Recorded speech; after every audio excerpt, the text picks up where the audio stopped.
পর্যাপ্ত যোগান থাকা সত্ত্বেও বোতলজাত সয়াবিন তেলের সরবরাহ কমিয়ে দিয়েছেন মিল মালিকরা। বাজারে কৃত্রিম সংকট তৈরি করে পায়তারা চলছে দাম বাড়ানোর। পাইকারি ব্যবসায়ীদের অভিযোগ, চাহিদা অনুযায়ী তেল সরবরাহ করছে না কোম্পানিগুলো। ব্যাংকগুলো ভোজ্য তেলের এলসি খোলার হার স্বাভাবিক জানালেও মুখ খুলছেন না আমদানিকারকরা। তৌহিদুর রহমানের রিপোর্ট।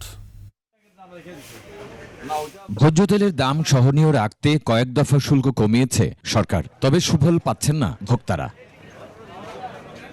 পর্যাপ্ত যোগান থাকা সত্ত্বেও বাজারে নেই বোতলজাত সয়াবিন তেল। ডিলাররা সরবরাহ কমিয়ে দেয়, চাহিদা অনুযায়ী বোতলজাত সয়াবিন মিলছে না। বেশিরভাগ লুজ তেল বোতল করে করে রাখছে। আমি নিতে আসছিল তিরমারেশের রূপচাঁদা মার্কেটা, তা নাই। তেল দৈনিক লাগে 10 কার্টুন, আমাদের দিচ্ছে ওই লেগে 2 কার্টুন। তো 2 কার্টুন দিয়ে তো আমার দোকান চালানো সম্ভব না। এই পরিমাণ তেল থাকার দরকার, তার এক ভাগ তেলও নাই এখন। বিক্রেতারা বলছেন, চাহিদার মাত্র 10 থেকে 20% বোতলজাত সয়াবিন তেল সরবরাহ করছে কোম্পানিগুলো। আবার কোনো কোনো কোম্পানি সয়াবিনের সাথে আটা ময়দা কিনতেও বাধ্য করছে। কিছু কিছু কোম্পানি তো আমরা তেল আনতে গেলে তেলের সাথে আটা আনতে হয়, সুজি আনতে হয়, চাউল আনতে হয়, চাপাতি আনতে হয়। প্রাপ্ত তথ্য বলছে 2023-24 অর্থ বছরে জুলাই থেকে অক্টোবর পর্যন্ত 4 মাসে ভোজ্য তেল আমদানি হয়েছিল 70 কোটি 44 লাখ ডলারের। চলতি অর্থ বছরের একই সময়ে আমদানি হয় 66 কোটি 69 লাখ ডলারের ভোজ্য তেল। আমদানি প্রায় স্বাভাবিক রয়েছে।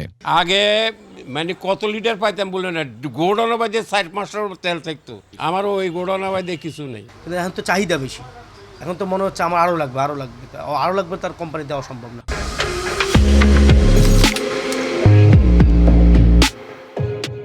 ব্যাংকাররা জানান, ভোজ্য তেলের আমদানির এলসি খোলার হার এখন স্বাভাবিক। সংকটের জন্য সিন্ডিকেটকে দায়ী করেন তারা। যেহেতু এখানে প্লেয়ারের সংখ্যা বেশি না, কম সংখ্যক এখানে কিন্তু আছেন, সো কিছু কিছু হয়তো আপনার চেষ্টা করছেন এই সুযোগটাকে কাজে লাগানোর জন্য। সয়াবিন তেলের সংকট নিয়ে ক্যামেরায় এমনকি টেলিফোনে কথা বলতে রাজি হননি আমদানিকারক প্রতিষ্ঠানের প্রতিনিধিরাও।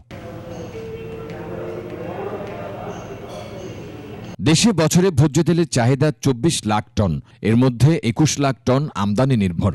মূলত 5 থেকে 6টি গ্রুপ ভোজ্য তেল আমদানি করে।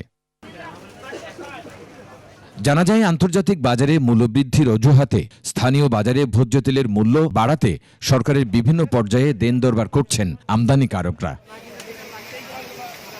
তৌহিদুর রহমান, 21 টেলিভিশন, ঢাকা।